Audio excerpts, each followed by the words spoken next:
Hey guys, thanks for tuning in to another video on ForgottenWeapons.com. I'm Ian McCullum, and I'm here today at the James Julia Auction House, taking a look at some of the guns that are going to be up for sale in their spring of 2017 auction. We have three here today that are all variants on the same theme, and that is Australian lightweight Enfields. So in 1943, pretty much across the entire British Commonwealth, it was decided that they needed a handier, lighter, shorter rifle for jungle combat. The standard number 1 and number 4 rifles were nice, but they were kind of long and kind of heavy. So experimentation began in 3 different countries, all pretty much simultaneously. Now, in Canada and in the UK, this experimentation took place on number 4 actions. And while Canada's experiments would kind of end up dissolving into nothing, the British experiments led to the number 5 Mk1 rifle, which we commonly know today as the jungle carbine. And these were made in fairly substantial numbers at the end of World War II. In Australia, however, the experimentation was done on number 1 Mk3 receivers, SMLEs, because Australia had never transitioned to manufacturing the number 4 rifle. Now, sure, it would have been possible for the British to supply them the technical package for the number 4, but since the factory was already tooled up for the number 1, why bother changing during the war? The number 1 Mk3 was working well enough for the Australians as it was. Didn't make sense to put in the time and the expense to change it during a conflict. So what we have here is one of the first Australian experiments into a handier carbine version of the SMLE.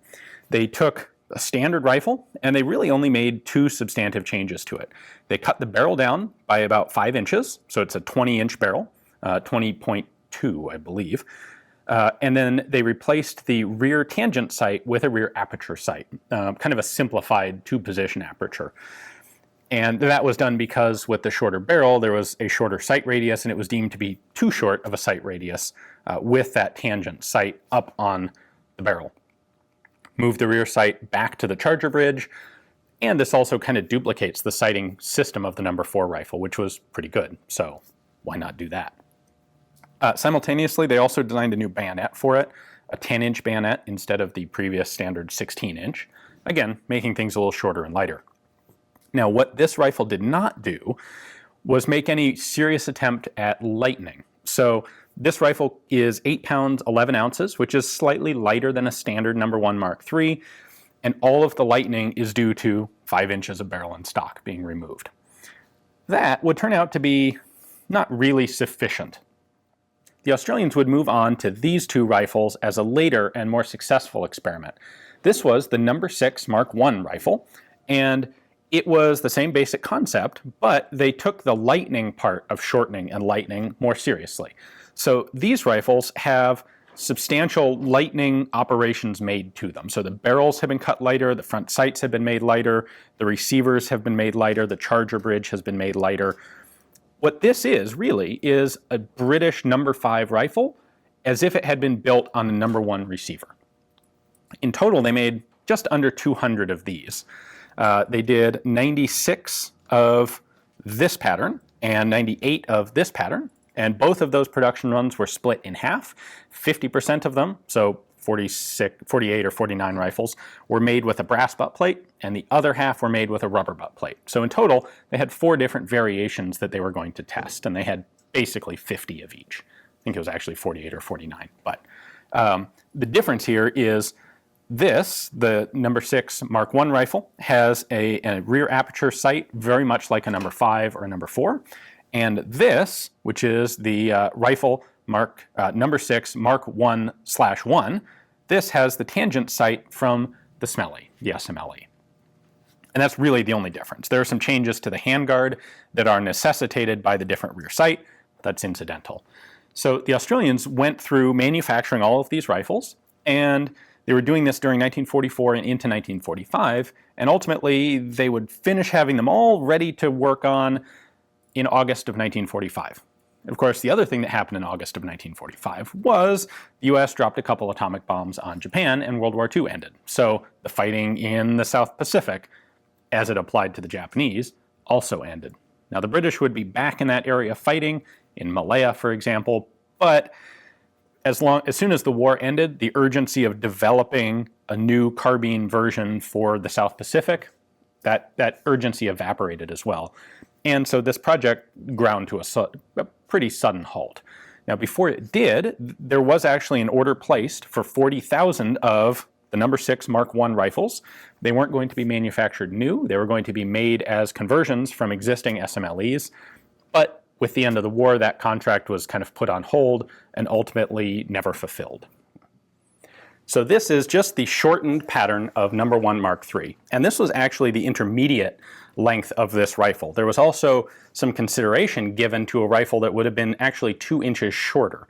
So this is a 20-inch barrel. They considered an 18-inch barrel, which was designated the short version, ultimately decided to put the intermediate into production for trials, and so that's what we have here. You'll notice there are a couple other changes made to the design, and they may not be obvious, but when you look, there is no fitting here for a stacking swivel. So a standard SMLE has an additional, what looks like a sling swivel, sitting right here, and it's got an open loop sling swivel, and you use it to hook 3 rifles together to stand them up. These short versions don't have that. And it's not just that the loop itself is gone, but the hump where the screw would have gone through is also gone. So it's a custom fabricated nose cap for these. There are a set of grasping grooves, 3 on each side, cut into the stock. That's non-standard. And then most significantly, the rear sight is gone, having been replaced by an aperture. This rear aperture has 2 settings on it, 2 and 5 for 200 and 500 yards. And then in theory, it would have a spring-loaded detent that would allow you to pop the aperture itself up and down. Now in this particular example, the detent isn't there, and it's a solid screw. So in order to adjust it, you actually have to unscrew this and then lift the sight to its other position and then tighten the screw back down. I'm sure that's not how this would have worked in production. I think it's just a shortcut that they made for the trials gun. As far as markings go, on all 3 of these shortened experimental rifles, you'll find standard markings on the butt socket here. Lithgow, it's designated as a Mark III star SMLE and dated 1944. However, there will be a serial number on the front of the receiver. On this one, that is XP50. XP is experimental production, and there was a long range of XP serial numbers of rifles like this of all sorts of different configurations. We have basic proof marks here on the opposite side of the front. And then this one actually has a few other markings stamped into the right side of the buttstock.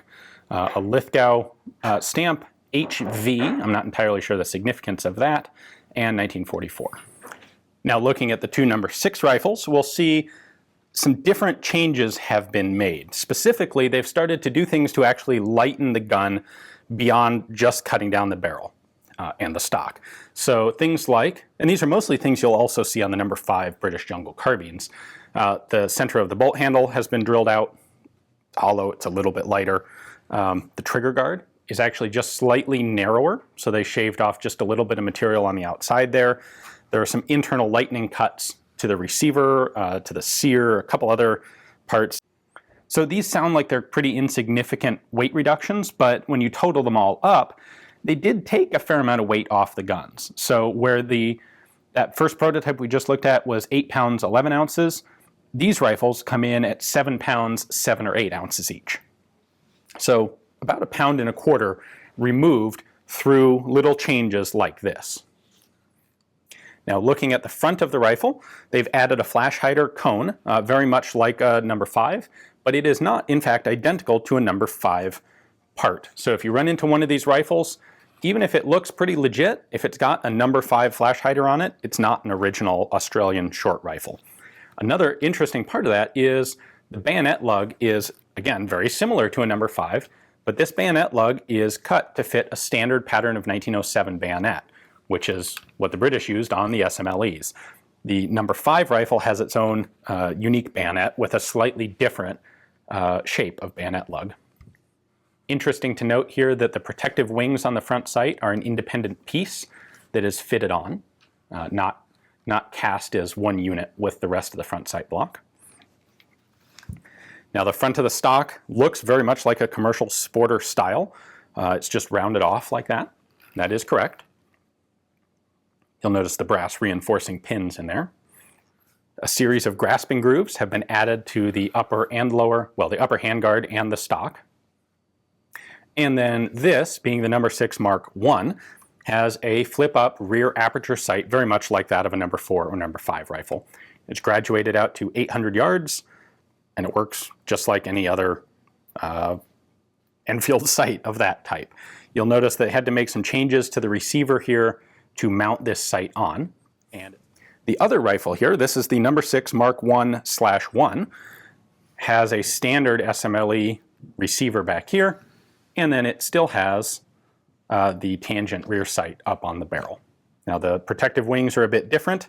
Here you can see a fluting cut to the base of the barrel.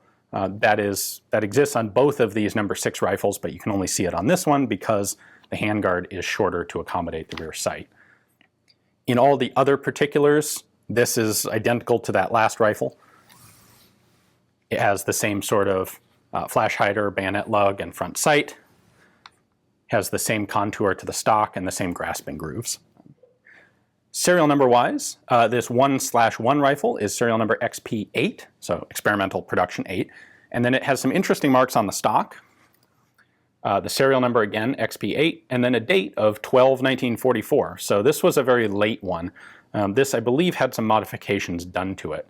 The typical 1/1 rifles were in the XP1 or 200 serial range. Our No. 6 Mk1 it's again an XP serial number, in this case XP244, and it does not have any additional odd markings on it. It does, however, have a socket date of 1945. Now, you may have seen rifles like these for sale, and that's for good reason. There are some companies out there, primarily Navy Arms and I think a few others, that are making and selling rifles like these, especially like this one. And they're often marketed as a No. 6 jungle carbine. And what they've done is just take an existing SMLE and cut it down to this length without making the other more technical changes to the design, like the stacking sling and the rear sights. And they then sell them as commercial items. And this is a popular thing. They're handy little rifles, there's no doubt about that. And it's in the same vein as the Tanker Mauser rifles that you see out there, which are also fabrications, or the Tanker Garand rifles, which are also fabrications. Again, a gun where there were a couple made as a prototype at one point, but they were never issued, and certainly not in the way that some of these companies sometimes market them, or at least the way people assume they would have been. So I thought it would be a really valuable thing to bring out a couple real examples of these, because there are very few of any of these patterns left in existence today. And by taking a look at the real ones, for one thing, it allows us to help distinguish between real ones and commercial fakes, and it also lets us see what the actual design intent was with some of these guns. So for example, on this guy, that rear aperture sight, it gives you an interesting additional insight into what the designers were looking to accomplish. So if you would like to own any one of these three, or all three of them, if you'd like to have probably the first person on your block to have one of these that is legitimate and authentic, take a look in the description text below. You'll find links there to Julia's catalog pages for all three of these rifles. You can take a look at their provenance and pictures and description, and place bids online right through the website if you're interested. Thanks for watching.